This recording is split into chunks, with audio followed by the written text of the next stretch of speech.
is Chelis L. Gutierrez, and I'm here with my group mates to present our topic in UCSP, which is Digital Divide. So first, I will show you the icebreaker that we will later on send after this presentation. So now, let's move on with Digital Divide. Good day everyone, my name is Fiona Cansastra Dela Villañones. So now, I'll be discussing about Digital Divide. Ano ba yung Digital Divide? Ang Digital Divide ay may agwat sa pagitan ng may mga access na technology gaya ng internet at mga computer. Ito rin naman yung mga walang access sa technology. Halimbawa nito, sa Metro Manila, maraming student ang mas nabibilisan dahil may mabilis na internet. Kagaya rin ng mga estudyante sa province, maraming nahihirapan dahil walang signal or di kaya mga walang internet. Bakit nga ba mahalaga ang digital divide? Dahil dito, napapahalaga ang mga hindi pantay-pantay dahil hindi naman lahat ay may access sa teknolohiya at internet na nagdudulot ng pagkakaiba sa edukasyon, trabaho at iba pang oportunidad. Hello everyone! So now let's proceed to the types of digital device. First, access gap o agwat ng pagkakaroon ng access. Lack of devices, infrastructure due to cost or undeveloped areas. Low digital literacy prevents meaningful use. Sa madaling salita, may mga taong walang kakayahan bumili o makagamit ng internet at gadgets dahil sa kahirapan o kakulangan ng pasidad sa kanilang komodidad. Second, usage skill gap o agwat sa kasanayan sa paggamit. Low digital literacy impedance online interactions. Kahit may access na sa internet o gadgets, kung hindi marunong gumamit, magiging hadlang pa rin sa makabuluhang paggamit. Third, generational gap o agwat sa henerasyon. Older adults often have lower digital competence. Ibig sabihin, mas mahirap gumamit ng teknolohiya ang mga matatanda kumpara sa mas batang henerasyon na mas sanay dito. And last, gender gap o agwat sa kasarian. Worldwide, women are less likely to use the internet, 23% less likely to use mobile internet. Nangangahulugan ito na mas limitado ang oportunidad ng kababaihan na makinabang sa digital na mundo kumpara sa kalalakihan. That's all. Thank you. Consequence of digital divide. Ang consequence of digital divide, ito yung naglalarawan sa mga kung ano ang mga epekto sa edukasyon at mga kahihinatnan ng ekonomiya at mga resulta sa lipunan ng hindi pantay na pag-access na sa digital na teknolohiya. Ang sumunod na slide, ito daw ay nagpapakita ng mga statistika tungkol sa mga taong offline o hindi gumagamit ng internet.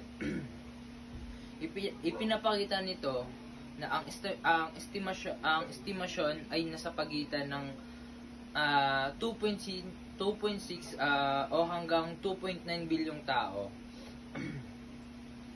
Ayon sa mga tao, ang 2.6 bilyong ito ay katumbas ng isang katlo ng populasyon ng mundo. Kinumpirma ng Time of India noong Mayo 2025 na marami ng mga taong ito ay nakatira sa malayong lugar na walang wifi o digital services. Okay. Impact of digital divide education in the Philippines. Digital divide o ang epekto sa edukasyon na ito. Ang digital divide ay may malaking epekto sa edukasyon dahil nahaharang ang mga remote learning at nagkakaroon ng limitasyon sa long-term career para sa mga estudyanteng walang access ng teknolohiya. So good day everyone, good day Miss Balarde. I am Paulina Alpapara at ang topic ko ngayon ay patungkol sa first, economic consequences. Ano nga ba ang economic consequences? Ang economic consequences ay nararanasan or epekto sa isang bansa kapag hindi pantay ang digital access. Naapektuhan nito ang ating trabaho, negosyo, at pati na rin ang mismong kaunlaran ng isang bansa. Ngayon naman, magtungo tayo sa mismo mga consequences na nararanasan sa isang ekonomiya. First, limits jobs opportunities. Limitado ang mga oportunidad sa trabaho. Kapag mahina or walang internet sa isang bahay, kagaya na lamang halimbawa, isa kang online tutor or virtual assistant.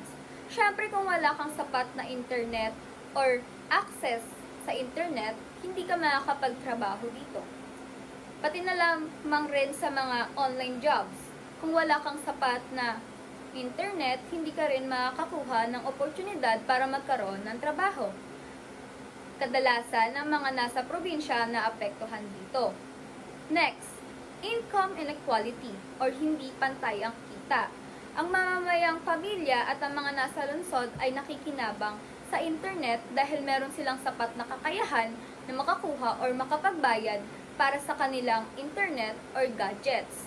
Samantalang yung mga nasa probinsya na may mga bababang kita or hindi nagkakaroon ng sapat na kita, walang opportunity para magkaroon ng internet or gadgets. Next, weakens business competitiveness. Humihina ang kakayahan ng negosyo na makipagsabayan. Ang mga maliliit na negosyo, sabihin na nating maliliit sila, wala silang access para doon sa online selling compared sa mga malalaking negosyo. Dahil doon, mas bumababa ang kita na natatanggap nila dahil hindi sila nagkakaroon ng sapat na access para sa mga mamimili na bibili sa kanila.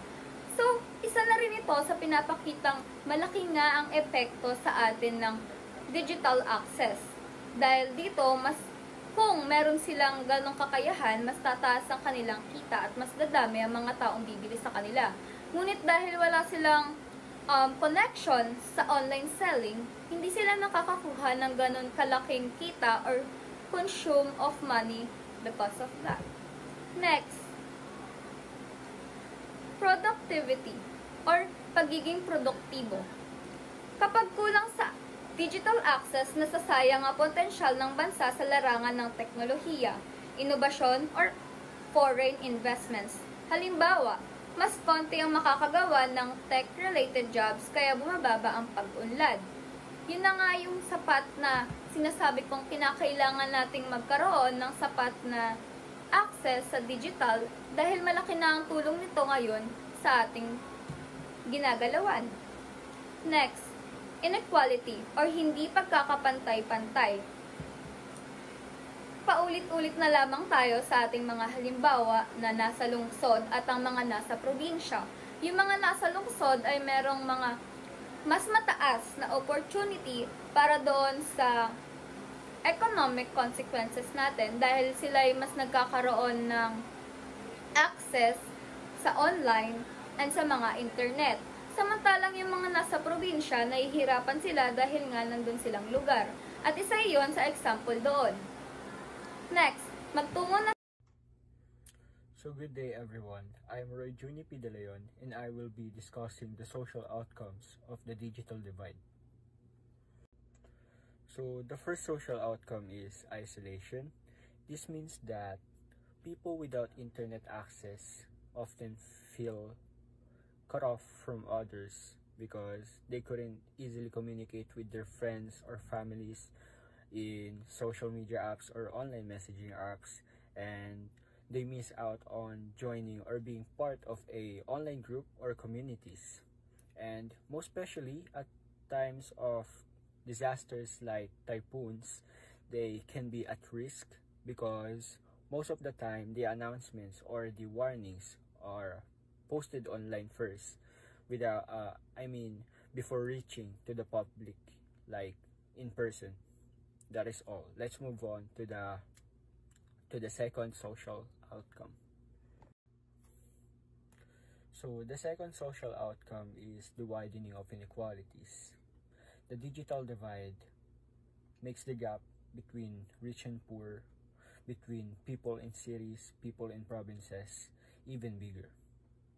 While the people who have an internet access can work online or attend some online classes, apply for a job, or even have a connection on the government through online, the people who don't have, or the poor people, or the people in provinces are left behind. So for an example, a student in Manila with a stable Wi-Fi can continue learning online, while a student who lives in province or in a remote area struggles to keep up, or and can even lead to dropping out. So for an example, a student in Manila with a stable Wi-Fi can continue learning online, while a student who lives in province or in a remote area struggles to keep up, or and can even lead to dropping out. So last is the segregating communities. Those with internet can join online events and organize their activities, and can even find some online opportunities, while those who don't have are excluded from those opportunities. So this means that the digital divide doesn't just affect us individually, but it also affects our society, because not everyone is moving forward together. Many people are still being left behind because of digital divide and lack of access to the internet and technology. So over time, this creates an unfair cycle where connected people can go on and improve with their lives, while disconnected people are really left behind, and they are stuck in a disadvantage. That is all for the social outcome. So that is all for the social outcomes of the digital divide. Let us now move on to the next part. Thank you so much for listening. Move on with bridging the gap. So, this slide is about bridging the gap, which means finding ways to reduce digital divide. First solution is that infrastructure expansion. This refers to rolling out better broadband and internet access through government, well, whether it is through government or private sector partnerships, especially in rural or underserved areas. Meaning to say, kailangan natin na-expand yung access sa technologies and internet. Not only should we keep it in urban places or in, in cities, but to also give access to those people na nangangailangan, especially students and other communities sa provinces and doon sa hindi nagigitch ng dito, na technologies or ng modernization and urbanization. So, the other one is, well, the second one is we have digital literacy. So, hindi lang natin kailangan i-expand yung internet access. Kailangan din natin paturuan or to make sure na yung gumagamit nito is digitally literate. Ibig sabihin, dapat nakakabasa sila, nakakaintindi, and aware sila sa mga pros and cons sa paggamit ng internet and ng mga gadgets. People also need the skills to use it effectively.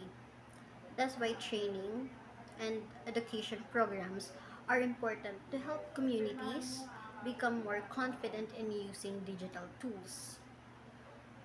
So, let's move on with the last. We need inclusive and affordable access. So, hindi lang natin kailangan i-expand yung access sa internet and to make them digitally literate. Kailangan din natin na affordable yun and it is inclusive. So, kailangan, hindi lang dapat like yung mga may kaya yung nakaka-access sa ganito. Since we live in a digital world now, we are modernizing everything.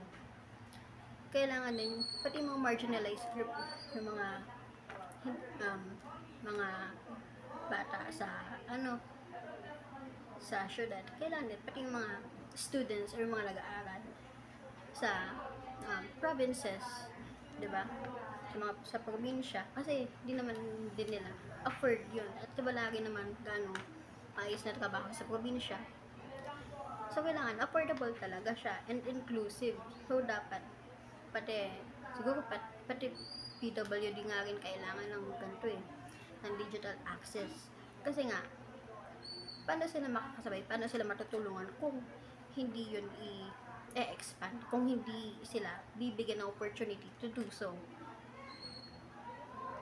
So, we also have, so yun nga, sinabi ko na, yung mga programs na yun is to ensure that marginalized groups are not left behind, as well as affordability schemes like connectivity credits or data subsidies, so that more people can benefit from digital technologies. As I said, kailangan nga affordable and inclusive siya.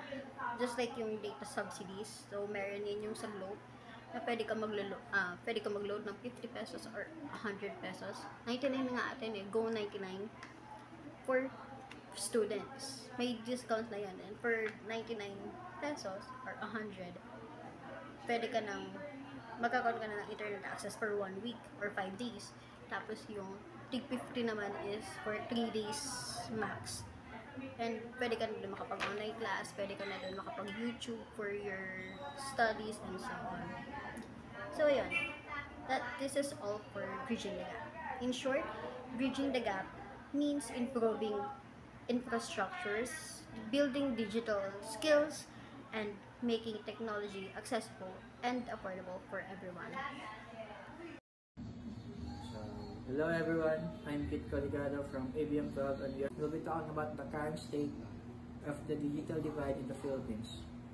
So, the digital divide in the Philippines is a significant and widening gap, with the World Bank noting that by 2022, the gap in fixed broadband access between the richest and poorest quintiles increased by 16 percentage points, while overall internet penetration was 73.6% in early 2024. With 86.98 million users, fixed broadband access was significantly lower, 30% in 2022, and more expensive than in neighboring countries. The disparity is stark as rural and marginalized communities have limited or non-existent internet infrastructure compared to urban areas, and access often depends on wealth, with the top quintile having access in 60% of households by 2022, versus only 5% for the bottom quintile, equivalent to 11% of the annual gross national income, or the GNI. Per capita, in 2022, nearly twice the average for ASEAN countries. Infrastructure disparity.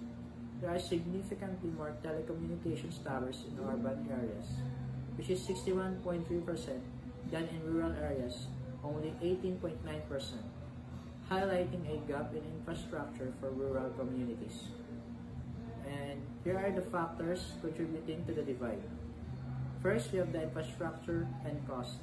Outdated infrastructure and high cost for broadband services hinder widespread adoption. Socioeconomic factors. Poverty limits internet access, creating a feedback loop where limited digital access reduces opportunities for poverty reduction. We also have the geographic inequality. Urban areas generally have better connectivity than rural and marginalized communities, where access is limited or absent. First one is the National ID System, or also called as the PhilSys.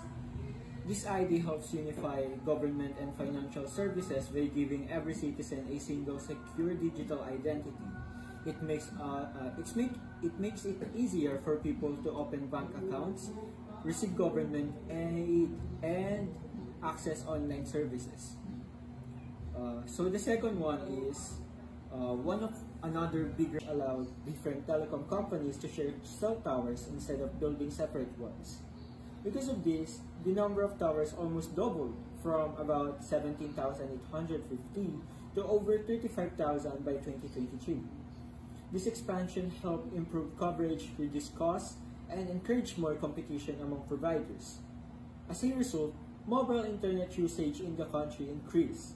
Subscriptions rose from 45.5% to 56.3%. This means more Filipinos are now able to connect to the internet using their phones, which is especially important in a country where mobile devices are the primary way people go online. Ayan. Let us now move on to the DICT initiatives, or also known as the Department of Information and Communications Technology. They launched the Broadband Plan, which aims to lower internet costs nationwide. And the second one is the Broadband ng Masa. This provides affordable internet, especially in poor communities. And the last one is the Free Wi-Fi for All, which already serves thousands of schools and barangays. This provides a free Wi-Fi for all students or small businesses. So that's all for the DICT initiatives. Let us now move on to the Tech for Ed centers. So let us now move on to the Tech for Ed centers or telecenters. These are community centers, over 42,000 of them, that offer computer training, e-government services, and online resources, even in far-flung barangays. Because of all of these efforts, our digital economy grew to about $35 billion in 2023, which is around 8% of our GDP. Second, the Philippine telecom industry is dominated by only two major providers, which are the Globe and Smart, which serve around 91% of mobile users. Because of this limited competition, internet costs remain high. Next, magdako naman tayo para sa ongoing challenges or dahilan kung bakit hirap pa rin ang Pilipinas na magkaroon ng maayos at pantay na digital access. Mahal ang internet, limitado ang telco at luma ang batas at hindi pantay ang development kada rehiyon. Ano nga ba ang mga problema o hamon na dinadanas natin? First, persistent affordability and speed issues. Problema sa presyo at mabilis na internet. Mahina at mahal ang internet sa mga probinsya, kaya mas lalo silang nahuhuli sa digital world. Kung ikukumpara sa lungsod at sa probinsya, di hamak na mas mahirap ang nasa probinsya dahil mas limitado lamang ang kanilang access sa ating digital world or digital access. Next, concentrated service providers. Limitado ang telco providers. Dalawang kumpanya lang ng telco ang halos may kontrol sa internet sa ating bansa. Dahil dito, walang sapat na kompetisyon kaya nananatiling mahal at mabagal ang serbisyo. Kung inyong mapapansin, nagkakaroon tayo ng problema sa internet kapag umuulan or may iba pang hazards na nararamdaman sa Pilipinas. Dahil nga, hindi pa ganun ka-upgraded ang ating digital access sa Pilipinas. Pangatlong dahilan, policy constraints or problema sa batas at pulisya. May mga luma at hindi akma na batas ang humahadlang sa pagpasok ng mas maraming investors at service providers. Kung mas bukas ang batas, baka mas maraming kumpanya ang magdala ng mas murang internet. Ngunit dahil nga dalawa lamang ang kumpanya na naglalaban sa ating bansa para sa digital access, hindi natin basta-bastang pinapapasok ang mga investors sa ating bansa. Pang-apat, regional disparities, hindi pagkakapantay-pantay sa bawat rehiyon. Ang Mindanao, Visayas at ilang rehiyon gaya ng Region 6 ay kulang sa infrastruktura tulad ng internet towers at kuryente. Dagdag pa rito ang kahirapan, kaya mas lalong lumalala ang digital divide. Yun lamang ang mga hamon na dinadanas natin sa ating bansa. Yun ang wala pa ding solusyon na nakukuha galing sa gobyerno. That's all. So let us now move on to the Philippine-specific recommendations. First is improve affordability. One way to achieve this is through government subsidies for broadband so that many Filipinos can afford internet services. Another is by passing new policies like the Konektadong Pinoy Act, which aims to reduce costs and expand digital access, especially in underserved communities. Second is expand infrastructure equitably. This means making sure that internet access is not only concentrated in urban areas, but also reaches far-flung barangays. To do this, the government should scale up tower sharing policies, fund last-mile connectivity projects in rural areas, and strengthen existing programs like free Wi-Fi for all and Tech for Ed centers. So third is enhance digital literacy. Access to the internet is not enough. If people don't know how to use it effectively, that's why digital skills should be integrated into school curriculum to prepare students for future online jobs. At the same time, Tech for Ed centers can be used to train adults such as farmers, vendors, or unemployed individuals so they can to benefit from the digital economy. Fourth, target marginalized groups. Programs should pay special attention to sectors that are only left behind. So fourth is target marginalized groups. Programs should pay special attention to sectors that are often left behind, like women, the elderly, poor households, and persons with disabilities.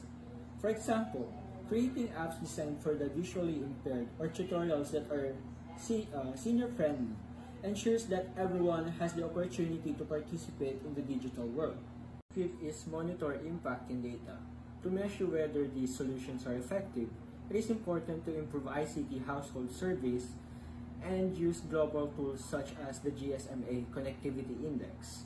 This will help track which areas we are progressing and which communities are still being left behind. And finally, promote public-private collaboration. The government cannot close the digital divide on its own. That's why it should partner with private companies to invest in ICT infrastructure and services. For instance, partnerships between DICT and major tech companies can make rural broadband rollout faster and more sustainable. So that is all for our report. Thank you so much for listening and good day to everyone. So that is all for our report about the digital divide. Thank you so much for listening and good day to everyone.